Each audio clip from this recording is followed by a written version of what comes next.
"They've taken my desk," Dad remarked during dinner. I nodded and said, "All right, I'll take care of it tomorrow." During dinner, Dad shared how they had taken my desk. I acknowledged with a nod and replied, "All right, I'll take care of it tomorrow." The following morning, I discovered a new apartment without sharing the news with them. As I twirl the spaghetti around my fork, Dad casually drops it, as if he's simply checking the weather outside. They claimed my desk, the very one. The rickety oak piece I hauled up to the attic 2 years back after finishing college, where I've been toiling away as a freelance graphic designer ever since.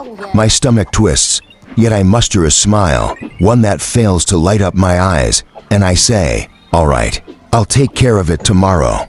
He continues to chew, lost in his own world, while Mom nods as if it's all perfectly normal.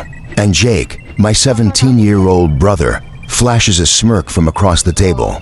He's claiming the attic for his gaming setup, a chaotic expanse of monitors and LEDs he's been lamenting for months. No one inquires, no one says, "Hey, is that all right? Just finished," as if I'm merely a footnote in their tale. At 24, I find myself still residing at home, not due to a lack of effort, but rather because each paycheck feels like a precarious balancing act, some for savings, some for bills, and some to ensure this house remains standing strong. Last winter, I parted with $300 for the furnace when it gave up during a fierce blizzard. No one batted an eye when I swiped my card. Every other week, there I am, hauling bags in while they indulge in their Netflix binge. That desk was my refuge, the one spot where I could truly exhale, where I crafted my portfolio and secured my first genuine client. It's more than merely a desk. It's evidence that I am more than just their errand boy. Yet, Dad is already weaving tales about Jake's setup, how it will liberate the living room, while Mom softly hums about the hues for the attic walls. Jake's grin stretches across his face, as if he's just claimed a prize in a game I wasn't even aware we were playing. I thrust my fork into the plate, the sauce splattering onto the tablecloth, and I sense its heaviness. I've been dedicating myself to this family, yet they remain oblivious to my presence. That desk belonged to me, but it seems I no longer claim it. Not present, not any longer. After dinner, I ascend the attic stairs, the well-known creak beneath my boots echoing more prominently than usual.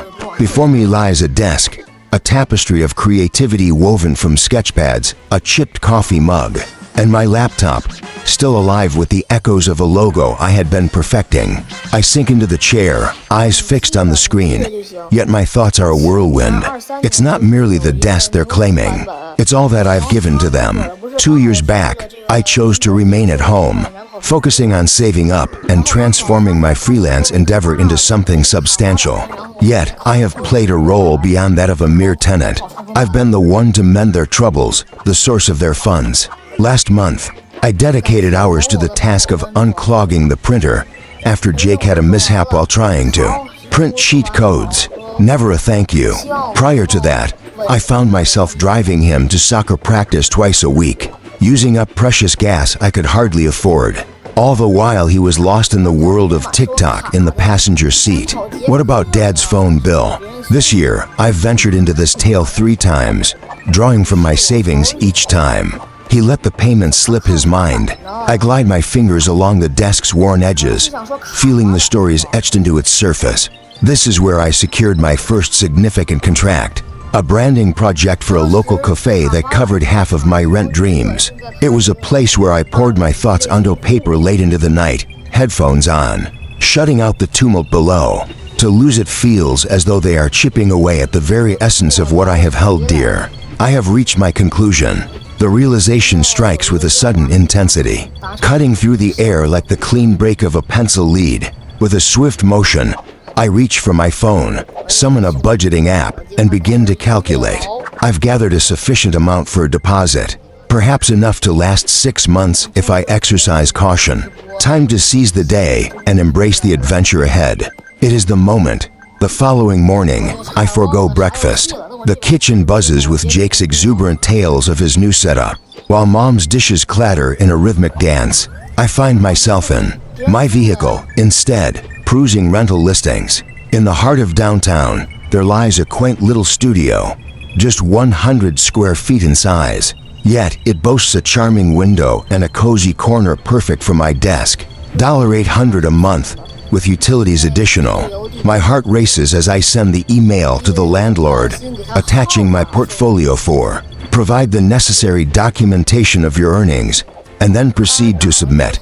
By noon, he responds, everything appears promising, and the deposit ensures its safety. In the parking lot outside the coffee shop, where I indulge in a $3 latte I know I shouldn't have purchased, I transfer half of my savings to dollars. Zero right then and there. It's daring, yet it resonates deeply, as if I'm grasping, returning to something long hidden away. I hold back the words, for now. As I make my way home, the choice hums beneath my skin, and I step into the living room. Mother is present. On the couch, she scrolls through her phone, and then her gaze lifts. Could you fetch some milk later on? We have departed. I nod, wearing that familiar autopilot smile. Yet my thoughts drift to packing boxes and choosing paint for my walls. Jake is up in the attic, likely taking measurements, while Dad is down in the garage, immersed in his tinkering, an endeavor that will remain incomplete. They remain oblivious to my unusual silence as I hover near the stairs, gazing at the attic door as if it were a specter I am on the verge of banishing. I make my way there instead of the store, settle at my desk one final time, and begin the process of sorting through files, client by client, items gathered in one heap, personal illustrations collected in another. The moment isn't quite farewell, but it's certainly nearing that bittersweet threshold. The balance is already in motion. I've been bearing the weight of printer ink, car rides, and late-night grocery runs, while they've leaned, with relentless determination, always focused ahead. In my mind, I reflect on the warmth of the furnace money, recalling the chill I endured throughout December to spare them from the cold. No one has returned the favor, neither in currency nor in kind. This desk stood as my steadfast companion, a testament to my journey of creation, yet they perceive it merely as a place to stow away the mundane. Jake's pride. As I shut my laptop, the screen's dimming into darkness, a flicker of inspiration ignites within me. Fury, absolutely, but let it be something with more intensity. Determination. I'm not merely parting with a desk. I'm embarking on a new chapter of existence. Tomorrow, I shall begin the careful dismantling of this attic shrine, but tonight, I shall weave my plans. Milk can take its time. They'll find their way or they won't. Regardless, I've reached the end of my efforts to fill their voids. The following day, I allowed it to unfold. In the kitchen, I find myself cradling a cup of black coffee, devoid of milk, as it never made its way to me when suddenly, the printer lets out a screeching cry. From the den, in the dim light of the room, Dad's voice barely rises above a whisper, laced with frustration as he wrestles with the task of sending out invoices for his side gig, where he breathes new life into old tools. Once more, it's stuck, likely due to Jake's collection of late-night gaming manuals. Typically, I would reach for a screwdriver, carefully pry the back open, and retrieve the crumpled paper within. Once upon a time, there existed a number, a simple yet profound figure known as 10. Just a few moments, at most. Not today. I remain in my seat, gently swirling my mug, as he bursts in, flushed with frustration. The printer's misbehaving once again. Hold on a moment. I cast a casual glance and reply, nope, busy. He blinks as if I've uttered words from a distant realm, then mumbles something about piecing it together before he shuffles away. The machine remains quiet. A spark of something ignites within me, perhaps a sense of satisfaction, as I observe him struggle and flounder. In the dim light of the evening, Jake finds himself pacing by the front door, a backpack casually draped over one shoulder, as if waiting for the next chapter to unfold. Are you still taking me to practice, my friend? If I show up late, the coach will surely put me on the bench. Since he faced the disappointment of being cut from the varsity team last fall, I've taken on the role of his chauffeur. Each Tuesday and Thursday, I find myself reshaping my deadlines to align with his rhythm. As I cradle my coffee, I allow the silence to linger, then I finally speak, suggesting, take the bus. I have tasks to attend to. His jaw drops, eyes wide, as if I've committed the ultimate betrayal. Is that really the case? It feels as though it's a mile long. I shrug, take hold of my keys not for him, but but for myself and make my way to the car. I make my way to a cozy cafe, set up my laptop, and fine-tune a client's banner ad while he's likely off doing his own thing, cursing me at the stop. It's a small thing, yet it brings a sense of relief, akin to removing a bandage I was unaware was suffocating me. As the evening descends, the lawn transforms into a scene of chaos. Knee-high weeds stand tall from last week's rain, their edges frayed and untamed. Every Sunday, without fail, I've taken to the lawn, the rhythmic hum of the mower becoming a familiar companion since my early days. At 18, I took it upon myself to sharpen the blades when they dulled last spring. Dad stands out there now, studying the mower as if it were a riddle waiting to be unraveled. He finds me on the porch, sketchbook in hand, and beckons me over. "Oh, you forgot to refill the gas, didn't you?" It is void. I gaze upward, my tone devoid of emotion. Not in the mood for that. He furrows his brow, arms crossed tightly, and I can almost hear the cogs of his mind whirring away. He feels a twinge of irritation, yet he holds back, choosing not to press further. I sketch a tree instead, the pencil scratching louder than his grumbling. The grass remains untamed, a vibrant defiance against their expectations. That night, in the dimly lit hallway, my mother approached me, her voice a gentle whisper laced with an unmistakable tension. "We're in this together, aren't we?"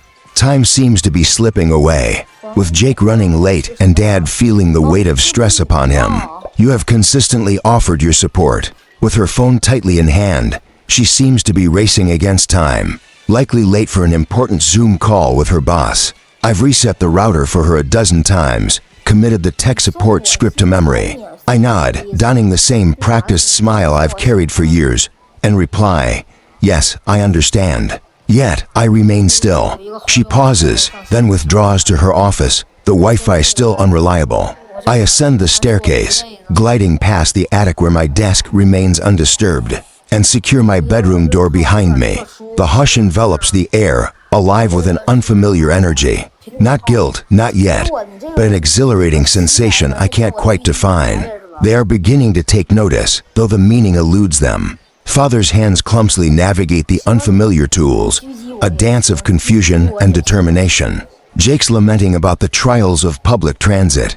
Mom's balancing her own chaos. I have been the binding force, mending the fissures they chose to ignore. Now I find myself retreating, and the edges are unraveling swiftly.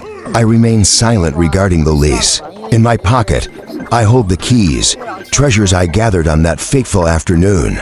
Yet I sense them, unyielding and frigid, with each movement I make. It whispers, this rebellion. It unfolds softly, with intention, akin to tugging at a thread and witnessing the entire seam come apart. In due time, the truth will reveal itself. For now, I allow them to falter, while I continue to refine the contours with greater precision than before. By Wednesday, the house is a chaotic tapestry of loose ends. The printer remains lifeless. Invoices from Dad are stacking high, and I can hear him on the phone. His voice strained as he assures clients that their payments will be sent shortly. Mother's virtual gatherings keep fading away. The Wi-Fi has been flickering ever since I ceased my ritual of resetting it. And there she is, murmuring about deadlines as she takes matters into her own hands, rebooting the router herself. Jake sits in silence, a cloud of disappointment hanging over him. He missed practice once more, the bus delayed its arrival, and his cleats remain untouched by the door, a reminder of what could have been. Enveloped in a thick layer of mud, a sight I would typically scrub away. As I stroll by, cradling a mug of tea that won't find its way into a box, I sense the chaos swirling around me. They stumble through the gaps I once mended, and I remain unmoved. Then, Dad plunges the blade further in. As I stand in the kitchen, reaching for a granola bar, he saunters in, keys jingling, and casually announces, "Sold your bike this morning. Secured $150 for it. Just the right amount for Jake's new monitor. Ah, my trusty bike, the very one I painstakingly rebuilt last summer, complete with a new chain and all, after scouring for parts and spending my hard-earned cash. I had taken to the ride to clear my mind amidst the looming deadlines, the wind slicing through the weight of my worries. He made no inquiries, offered no suggestions, simply laid eyes on it in the garage and turned it into cash. I come to a halt, the drink suspended in midair, and muster a dull expression. Ah, I see. He doesn't quite grasp the nuance in my tone. Merely nods as if it's all settled and makes his exit. The betrayal cuts deep, more piercing than the edge of the desk. For it's not merely space he's claiming, it's my essence. Bit by bit, I began to pack that afternoon, with a quiet determination, moving at a steady pace, each item finding its place with care. I gather tomes from the dusty attic shelves, bundle cables into a cardboard box, and swathe my desk lamp in a weathered cloth. Once there was a towel. Jake's up in his room, lost in the world of a shooter game, the sounds echoing through the wall, completely unaware of everything else. Mother glances in, her brows furrowing as she notices the ever-increasing mound by the staircase.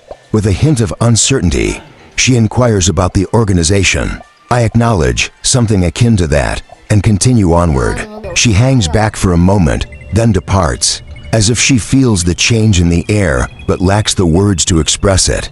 Dad's out back, grappling with the mower and the gaskin he finally acquired, muttering under his breath as it coughs and splutters. Once upon a time, in a world filled with endless possibilities, there existed a singular being, embarking on a journey of self-discovery and adventure. Don't offer to help. The boxes rise, each one a step nearer to the studio that beckons from downtown. On that fateful night, Jake pounded on my door, his voice echoing through the wood with a desperate whine. The attic has grown to cramp for my setup now. The desk bears the marks of time, its surface a tapestry of scratches, while the outlet stands in a state of disrepair, a testament to its weary existence. I can't help but chuckle, a touch of bitterness lingering, as I envision my desk. My desk, marked by the remnants of his equipment. That sounds challenging, I remark, my voice rising just enough to be heard. Before I return my focus to the sketch pad before me, he marches away, likely seeking out Mom, but it's of no concern to me. They are witnessing it unfold now, the fissures expanding. Without a printer, rides are absent, the lawn is untended, and a bike has vanished in exchange for a monitor that will remain untouched. I secure another box with tape, filled with external hard drives, pens, and a framed sketch, and carry it to my car beneath the flickering porch light I repaired last month. None follow. The house exudes an unsettling aura, akin to a finely tuned machine that has lost its essential gears. As I stroll by the living room, I catch a glimpse of Mom deep in conversation with tech support on the phone. With ink smudged across his hands from a botched attempt at fixing the printer, Dad stands there, while Jake grumbles about the prospect of walking to school come tomorrow. In my pocket lies the smallest key, a tangible weight pressing against my thigh, and I find myself already drifting away. Unbeknownst to them, the sands of time are slipping away, and soon they'll realize just how much I've been carrying all along. The bike has vanished, the desk is on the brink of disappearing, and I find myself not far behind in this unfolding tale. With a decisive click, I closed my bedroom door, secured the lock, and continued my packing with purpose. The sharp sound of tape tearing echoed, drowning out their grumbles. On a Thursday night, we gather around the table, a box of pizza in hand, the grease seeping through the cardboard. The atmosphere is heavy, and it's not solely due to the pepperoni. Father clears his throat, delicately picking at a crust. Perhaps Jake isn't ready for the attic just yet. He murmurs, his gaze fixed on his plate. It's the first hint, a revelation that something isn't quite right since I put down my tools and stepped away from the role of handyman. Mom nods, her gesture almost practiced, as if she's been going over it in her mind. Indeed, with all that's unfolding, perhaps it's wise to hold off for now. Jake scowls, his mouth stuffed, yet I place my slice down with a measured, deliberate grace. It is too late, I declare, my voice unwavering. With a pen in hand, I sealed the deal on a new chapter, ready to embark on my journey this Friday as I step into my new home. The atmosphere thickens, utensils suspended in anticipation. Mom's eyes grow wide, Jake coughs slightly, and Dad's head jerks up, as if I've struck him. Are you truly serious? Mom leans in, her fingers fidgeting with the napkin, a soft murmur escaping her lips. I nod, and then Dad intensifies, his voice taking on a rough edge. You've already made a promise to Mike at work regarding your desk, with a little cash involved, $1.50 to be exact. It seems you've reached the end of that chapter, another blow to the heart. My desk, the one I lovingly sanded down and stained, transformed into something truly mine, now traded away like mere spare change. I recline, arms folded, and declare, you've peddled what never belonged to you once more. The weight of the moment settles in a silent acknowledgement of the bike, and his jaw clenches with resolve. He doesn't argue, merely glares, yet I stand firm, unyielding. Jake whispers, that's quite the drama, and I nearly chuckle. He lamented dramatically over a scratched desk that he had taken for himself. I rise, seize a marker from the counter, and make my way to the fridge. They observe quietly as I etch a list onto a takeout receipt. Printer repairs occurred 15 times, along with gas expenses for Jake's rides, totaling over $1,200. This year, I tackled bike repairs, sold my own, and managed to cover bills totaling $1,600. Every Sunday, the lawn breathes anew, while the Wi-Fi resets countless connections. At the very core, with unwavering confidence, unravel the mystery now. I secure it, the magnet clicking sharply in the stillness. That's what I've been, I declare, transforming. Your team stands alone, ready to carve its own path. Mother's lips part, then close again. Father's grip tightens around the soda can, his knuckles turning pale. Jake gazes at the list as if it were a cryptic message waiting to be deciphered. Words could have flowed from your lips. At last, Mom finds her voice, though it comes out soft and delicate. I did. I respond with a precision that catches me off guard. You missed it, for I held back my cries. With a steady hand, I mended it, settled the cost, and navigated the road in silence. Each time, I direct my finger at the list. That's my voice echoing through the tale. Imagine, if you will, a spectral figure, ethereal and translucent, diligently engaged in the mundane tasks of household chores. Father shifts in his seat, a hint of discomfort washing over him as he mumbles softly. I never imagined it would be that significant. I nod, slowly. Indeed, I am aware. The words linger, weighty like the boxes resting by the stairs. Jake's chewing lingers, each bite taken with a deliberate slowness, as if savoring the palpable tension in the air. With a swift motion, I take my plate, gently scrape the remnants of the crust into the trash, and rinse it under the cool water in the sink. Here lies the final habit I shall shatter. As I step outside, the frozen pizza rests, cooling in its stillness. Friday, I declare with a casual glance over my shoulder, not bothering to turn back. And so it is. Upstairs, I secure my door, the sound of the click echoing in the stillness. The list clings to the fridge, a reflection they cannot escape. My father has traded my desk not once, but twice, first to Jake, and now to Mike. I've had enough of being a pawn in this game. The few keys nestled in my pocket, warmed by my touch, and the promise of tomorrow lingers just within reach, ready to be savored. They're shaken. I can sense it through the walls, but I'm at peace not anymore. As I rest upon my bed, the sketch pad lies closed beside me, and I take a deep breath, allowing my mind to wander freely. They have a single night to ponder it, while I have one last night to shed my old self. On a Friday morning, I rise before the sun, the house enveloped in darkness and silence. My room stands as a shell, the bed stripped bare, walls devoid of adornment, boxes lined up like soldiers awaiting their orders by the door. With each trip to my car, I gather them, one by one, the chill of the air nipping at my fingers as I carefully arrange sketchbooks, a monitor, and a folded chair in the trunk. The attic stands silent now, my desk left behind, ensnared by Jake's chaotic chords. A lone figure lost in its own realm. Downstairs, the printer remains quiet, a pile of unmailed invoices fading to yellow on the counter. The lawn has transformed into a wild jungle, the mower now a relic, gathering rust in the garage since Dad's last valiant, but unsuccessful attempt to tame it. I refrain from engaging with any of it, no longer my chaos to navigate. Mom finds me in the kitchen, hair tousled, gripping a mug tightly. The internet has betrayed us once more, she laments. Her voice worn thin from a week of calls that vanished into the ether. Could you mend it before you leave?